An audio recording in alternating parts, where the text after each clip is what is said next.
What would you do if the person you trusted most betrayed you, and before you could confront them, life took an even darker turn? This is a story of love, lies, loss, and the unexpected strength found in the aftermath of heartbreak. Jason Chandler's life always seemed like a blueprint for success. Raised by a supportive family that valued hard work, he grew up embodying the lessons his father, a self-made businessman, instilled in him. Discipline and integrity weren't just words, they were principles Jason lived by. With a business degree from a well-regarded university and a natural talent for problem-solving, he quickly carved out a promising future in his family's thriving tire company.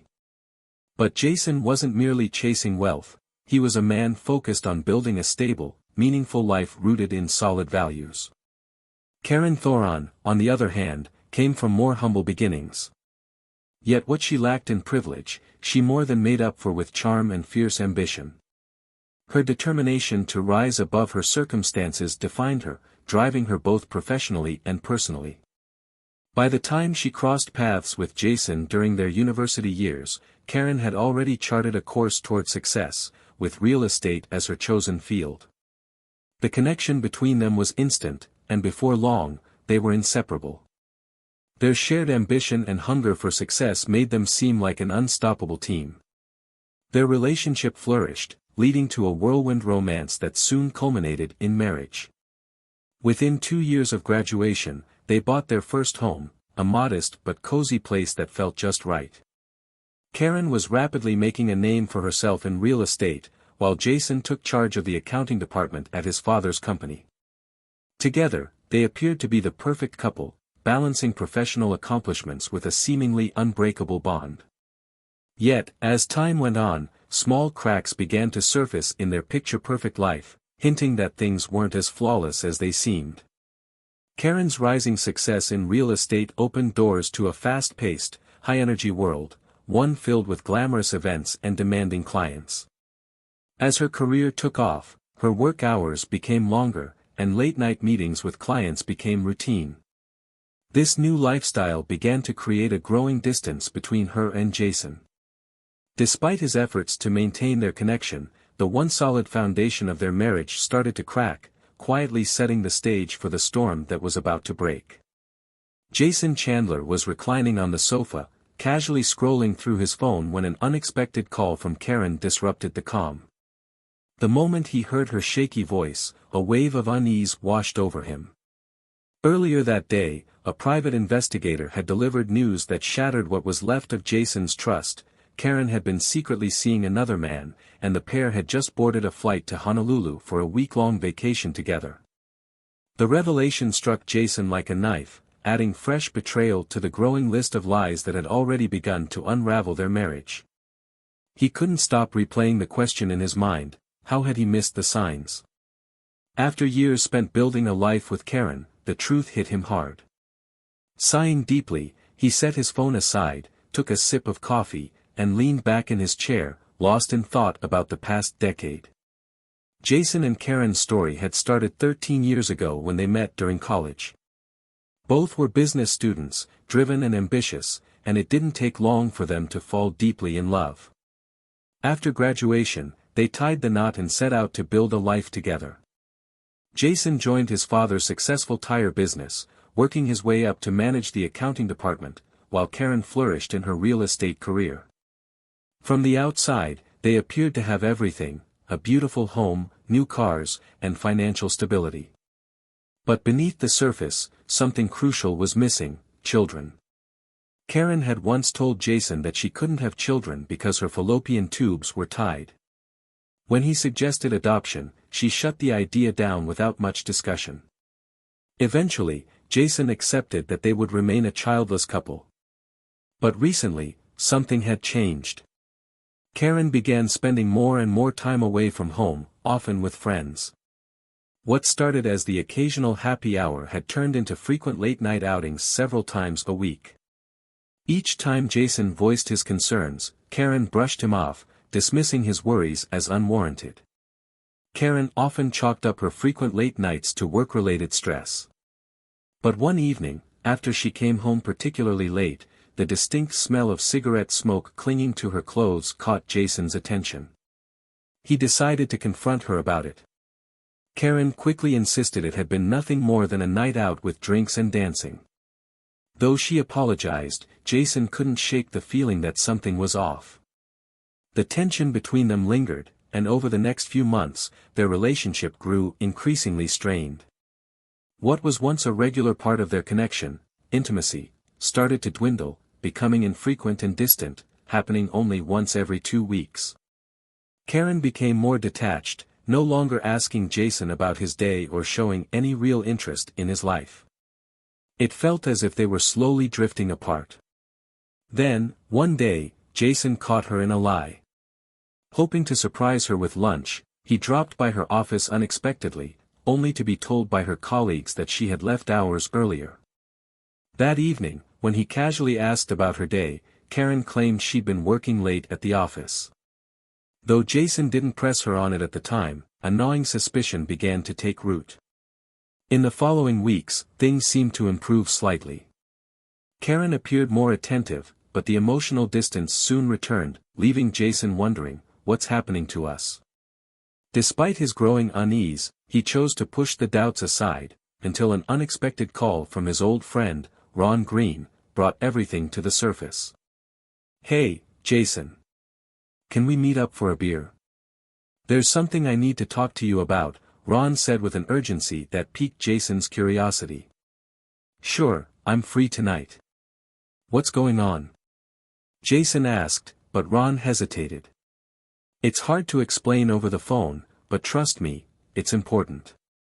Later that evening, as Jason prepared to head out, he was surprised to find Karen home earlier than usual. Typically, she stayed out late, so her sudden appearance caught him off guard. Deciding not to dwell on it, he left for the bar. When Jason arrived, Ron didn't waste time. "I saw your wife today," Ron said directly, his tone serious. Jason furrowed his brow. "Okay, where are you going with this?"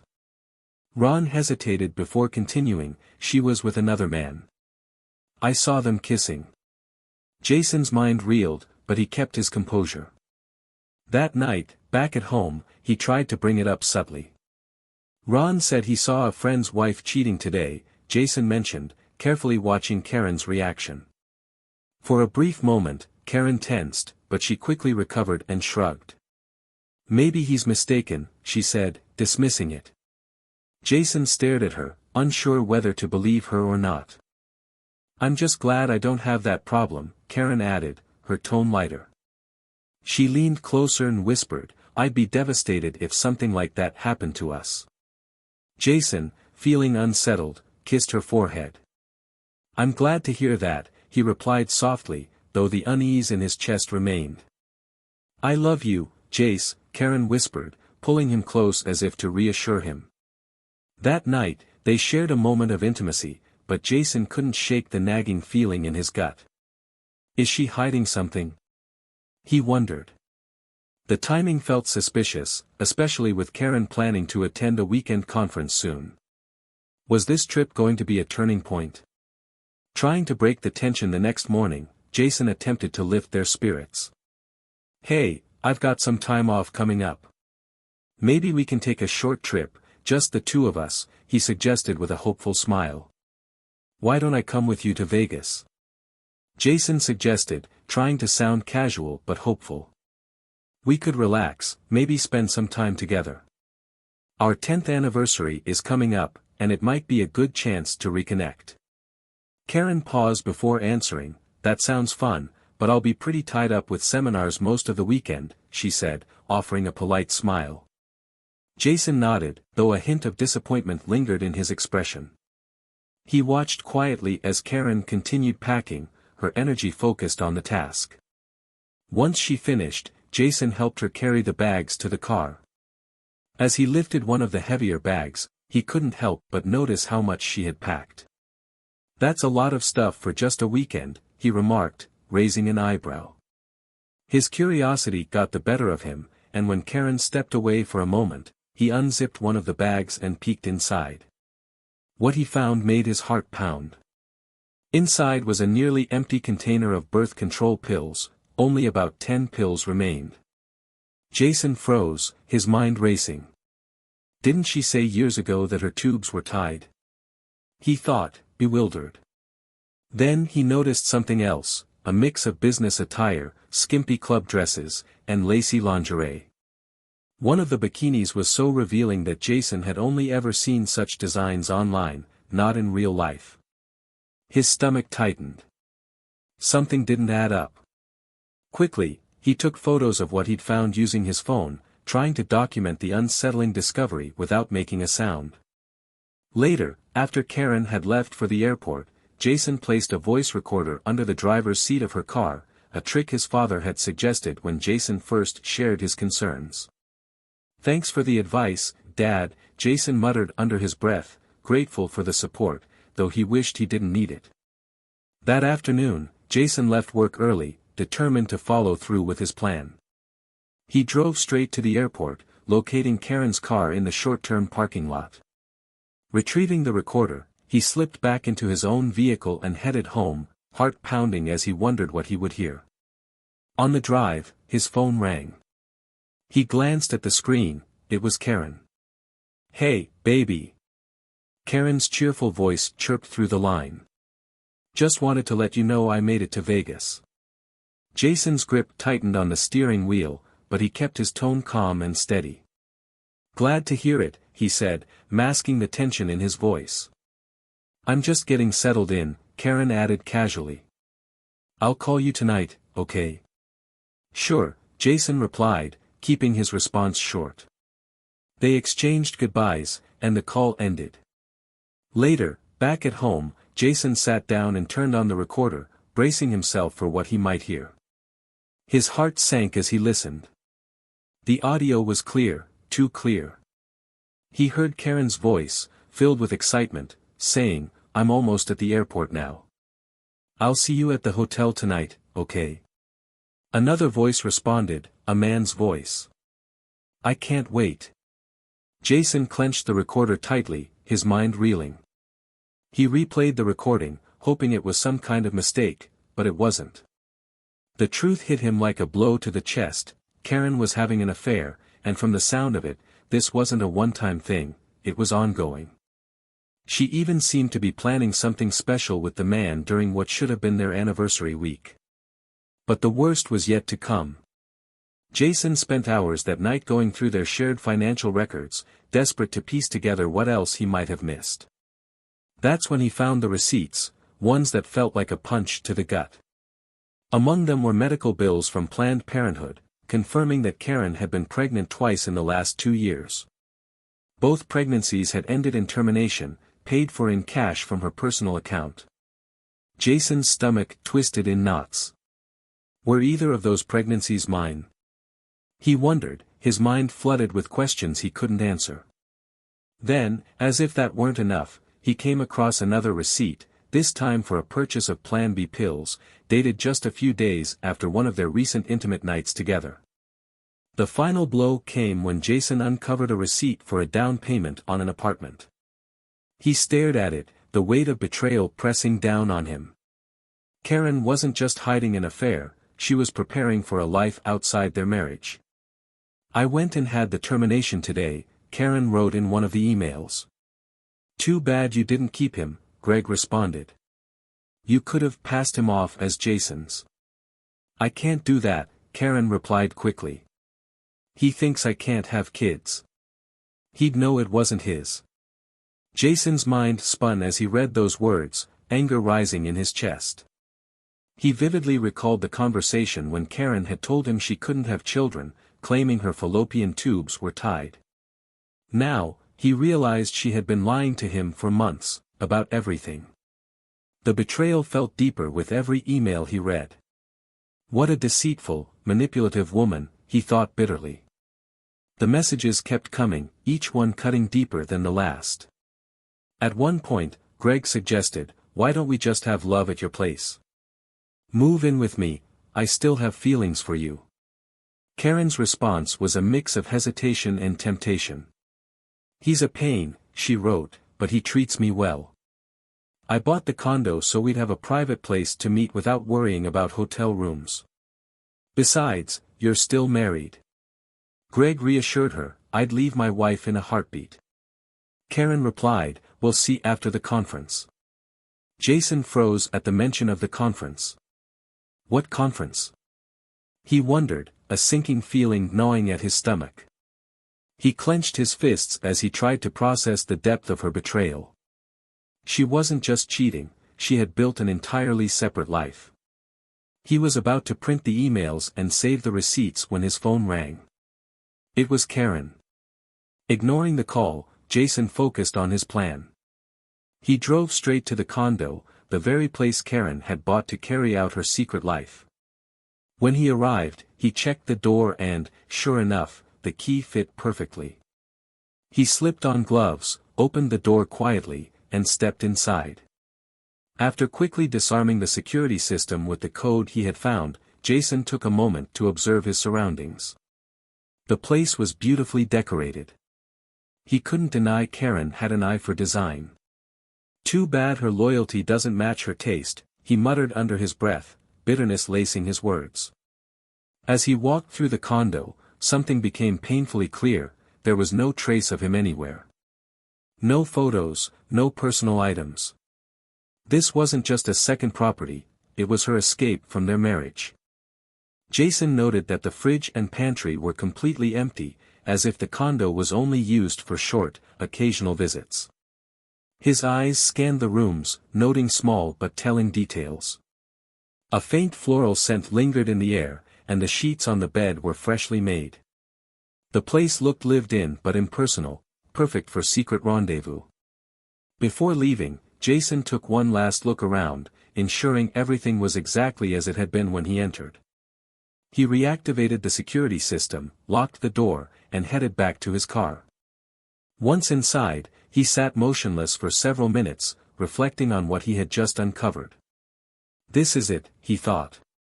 Divorce now seemed inevitable. Even if Karen ended things with Greg and sold the condo, the damage was done. He knew he could never trust her again. Beyond the emotional toll, Jason also began to think about the financial impact. How much of our money did she sink into this place? He wondered. It wasn't just a betrayal of love, it was a betrayal of everything they had built together. As he stared out of the windshield, he realized that no matter how things played out from here, one thing was certain, their marriage was over. Jason knew all too well how men often lost out in divorce settlements.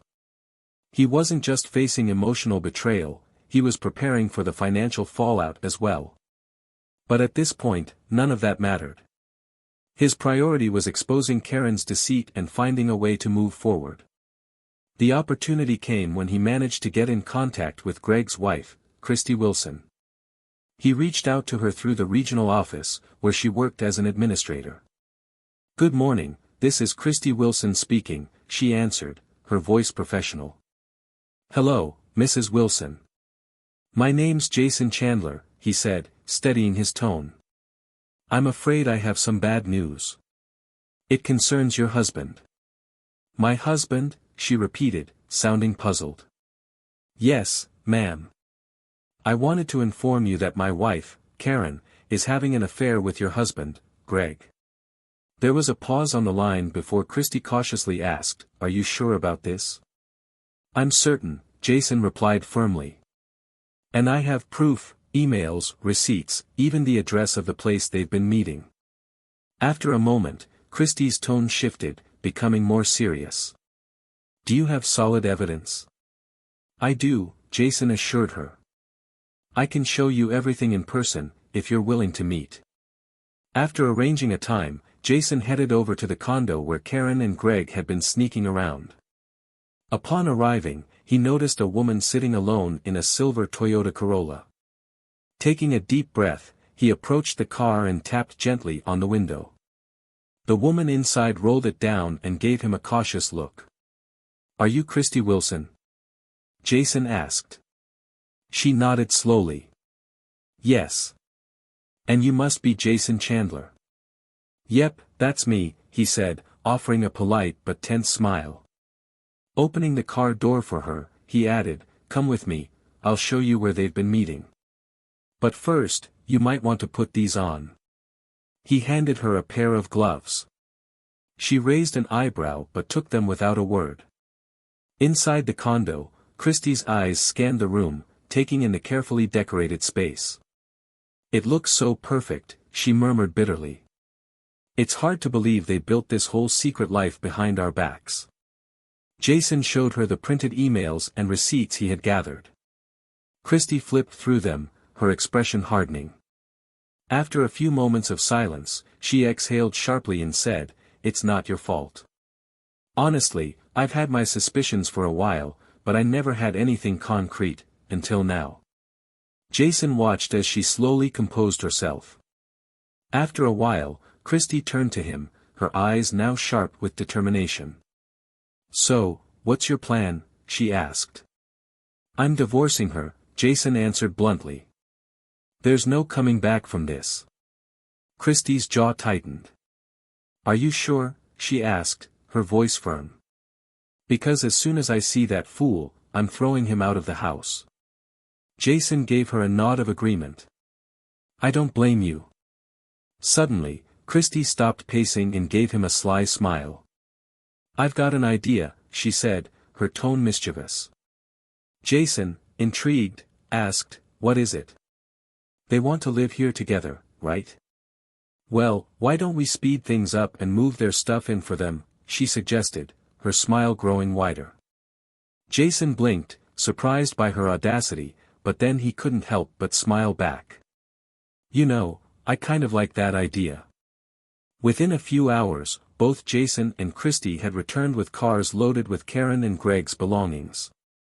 They didn't bother carefully packing anything, they simply tossed bags of clothes, shoes, and personal items into the back seats and trunks, determined to make their point.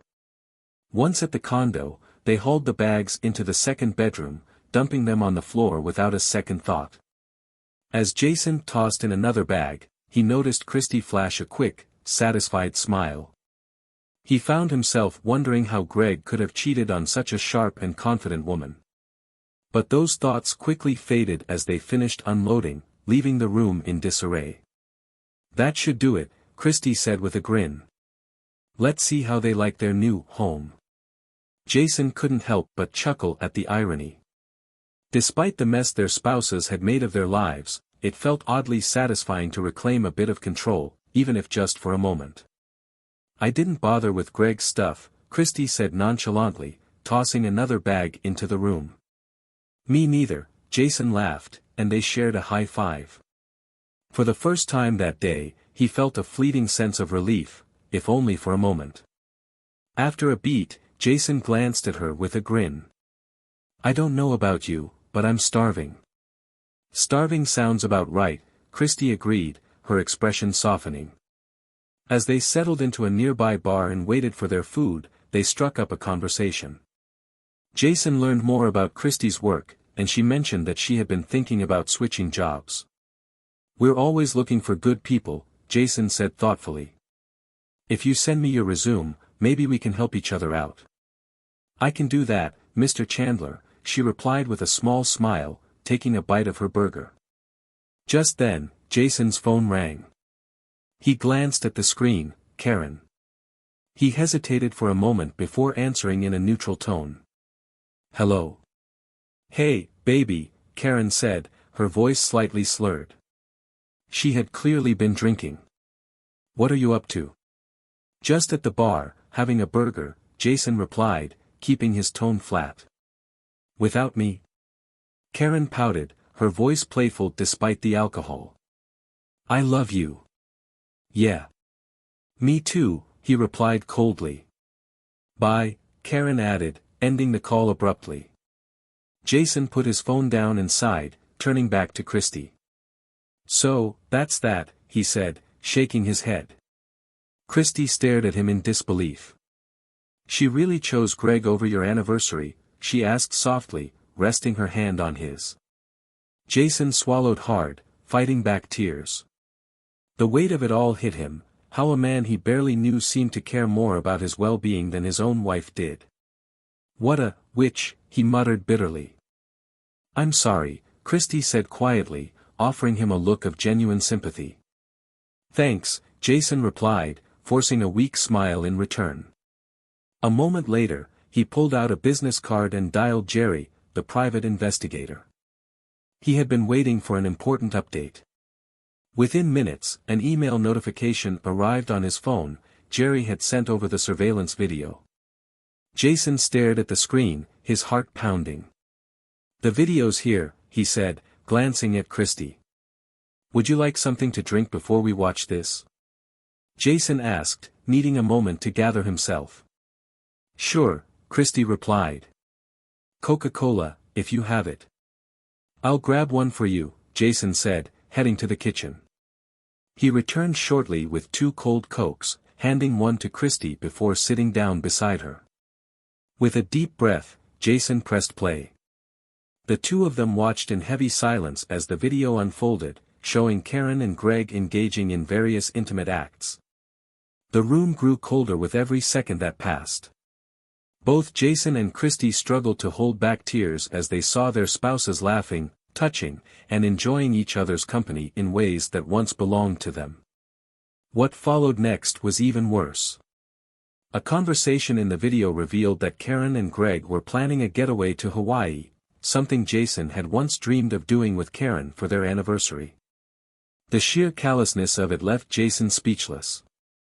"I swear, when he gets back, I'm going to rip his balls off," Christy said through gritted teeth, her anger barely contained. She turned to Jason, eyes blazing.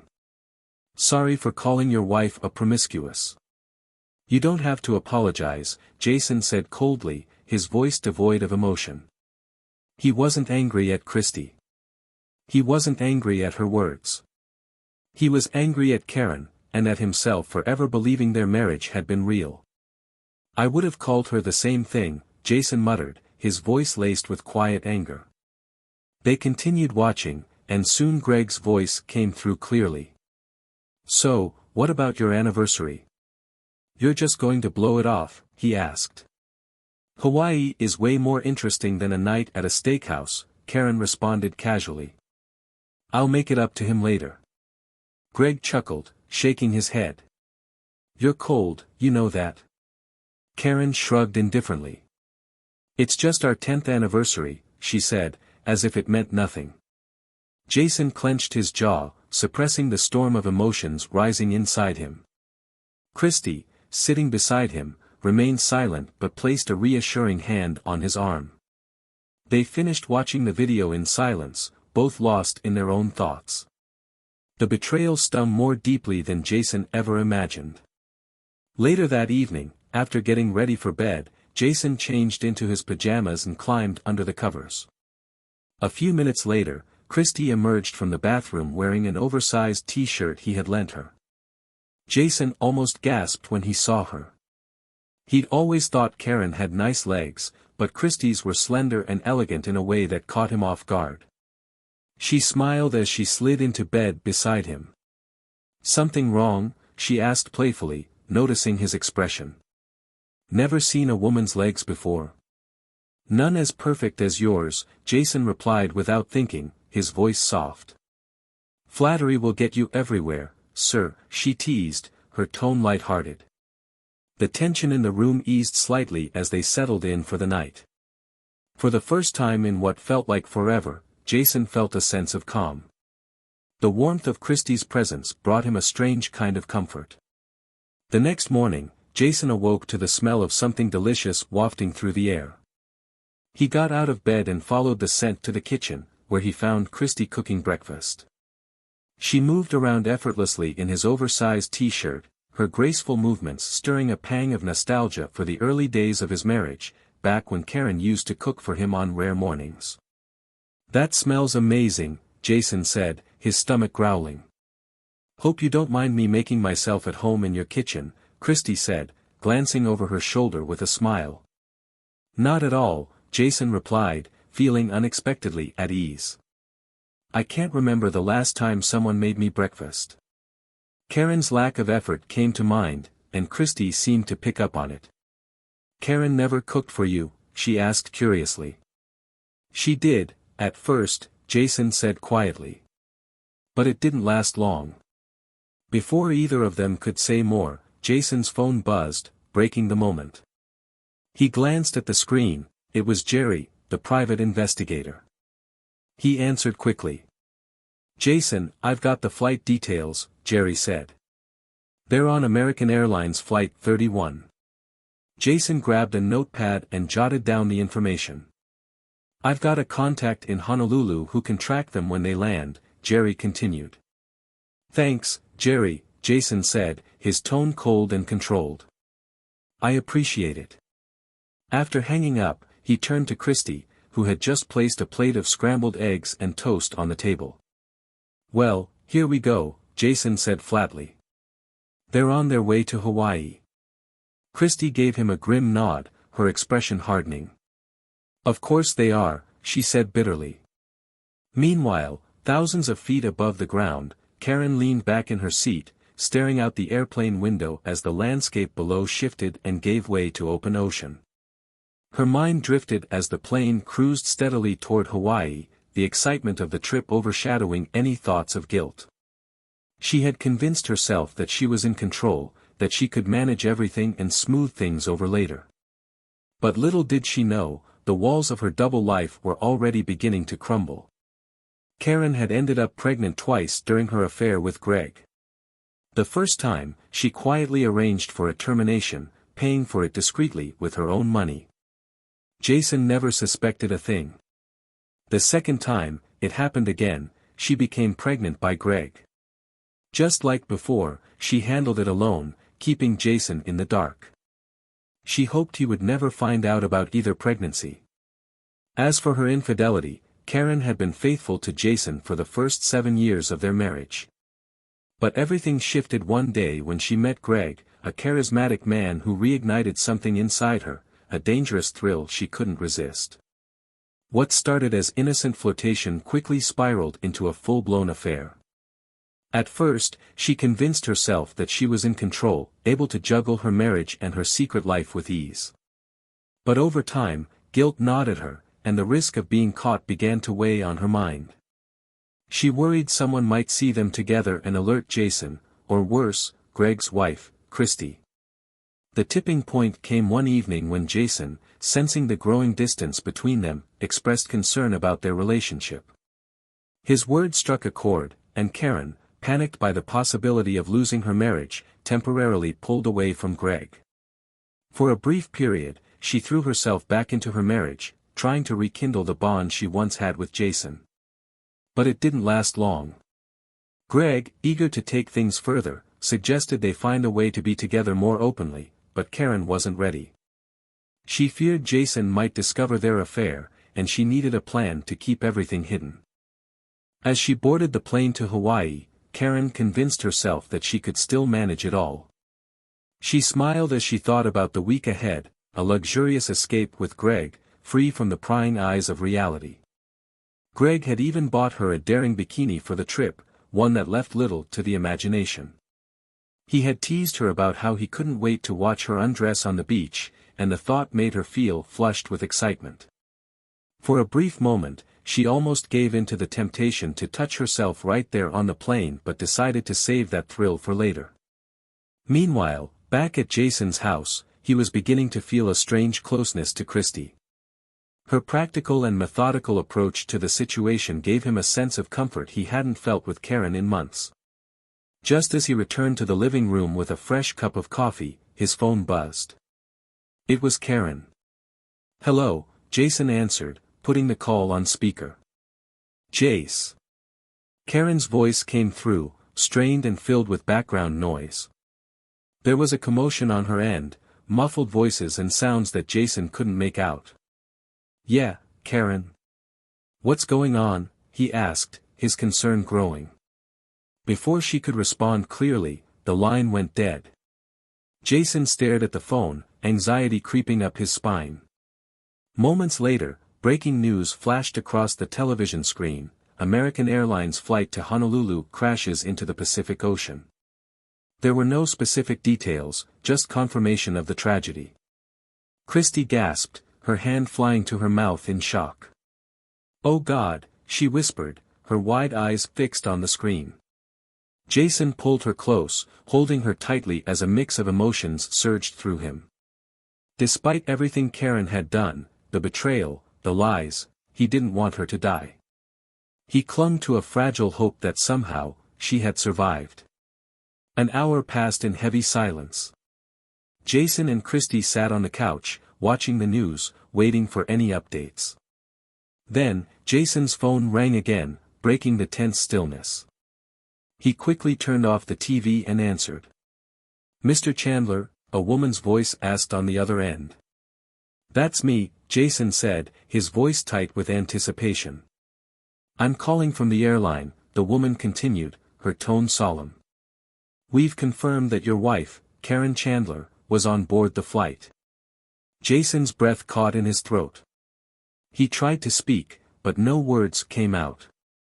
"I'm very sorry for your loss," the woman added gently. Jason hung up the phone, his hands trembling. "She's gone," he said quietly, his voice breaking. "Oh my God," Christy whispered, tears welling up in her eyes. Moments later, Jason's phone buzzed again. This time, it was his father. Jason answered, and as soon as he spoke, his voice cracked with emotion. "Son," his father said gently, his voice filled with sympathy, "I'm so sorry." Jason didn't respond right away. He just sat there, trying to process the enormity of what had happened. Despite the hurt, despite the betrayal, Karen had been his wife for a decade. And now, she was gone. "I'm so sorry to hear that, son," Jason's father said gently over the phone. "Listen, take some time off to deal with all of this. I'll talk to Mike and let him know what's going on. If you need anything, just give me a call." "Thanks, Dad," Jason replied softly, his mind spinning with emotions. As he ended the call, Jason sat in silence, overwhelmed by the swirl of feelings inside him. There was genuine sadness knowing that Karen was likely gone, but there was also a simmering anger, at her for the lies and betrayal, and at himself for not standing up sooner. How did it come to this?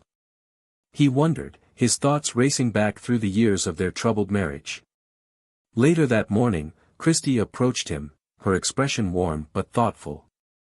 "It's been years since I felt truly comfortable with my husband," she admitted quietly.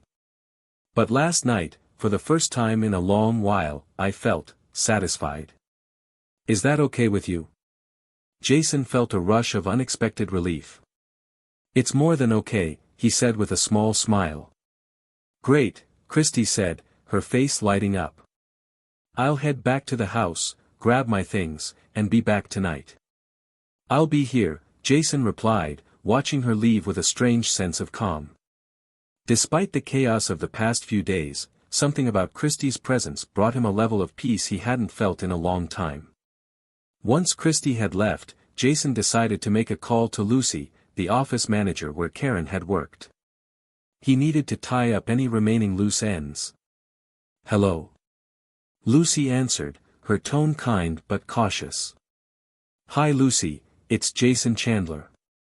"Oh, hi Jason," she said, a hint of sadness in her voice. "How are you holding up?" "I'm managing," Jason replied, keeping his tone steady. "I just wanted to let you know that Karen won't be coming back to the office. Thanks for everything you've done." "Of course, Jason." "And again, I'm so sorry for your loss," Lucy said before ending the call. Later that evening, as Jason and Christy sat together watching TV, a breaking news report interrupted the program. The screen showed footage of the doomed flight's final moments, captured by a nearby cargo plane.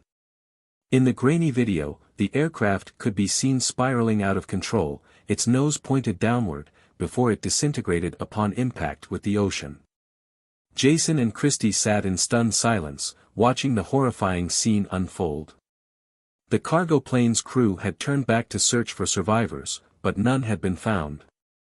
Months later, after endless paperwork and legal formalities, Jason finally received a check for about $250,000 in compensation. Meanwhile, lawyers began circling, eager to capitalize on the tragedy. An investigation revealed that the flight crew had misinterpreted several critical warning signals, leading to catastrophic errors. The plane had been descending at a terrifying rate, 12,000 feet per minute, before crashing into the ocean at approximately 135 miles per hour. The entire descent had lasted just over 3 minutes. Jason couldn't help but imagine how harrowing those last moments must have been for Karen and the other passengers. It was a sobering thought, and despite everything, he felt a pang of sympathy. No one deserved an end like that. One evening, as the two of them sat on the couch, Jason turned to Christy and kissed her deeply, feeling a surge of emotion. "I love you so much," he murmured, holding her close. "I love you more," Christy whispered back, her eyes shining with warmth. After a brief pause, she added with a playful smile, "Just one favor." "What's that?" Jason asked, still smiling. Please don't ask me to fly anywhere," she said with a laugh. Jason chuckled, pulling her into his arms. "Don't worry, honey. I'm done with flying for a while."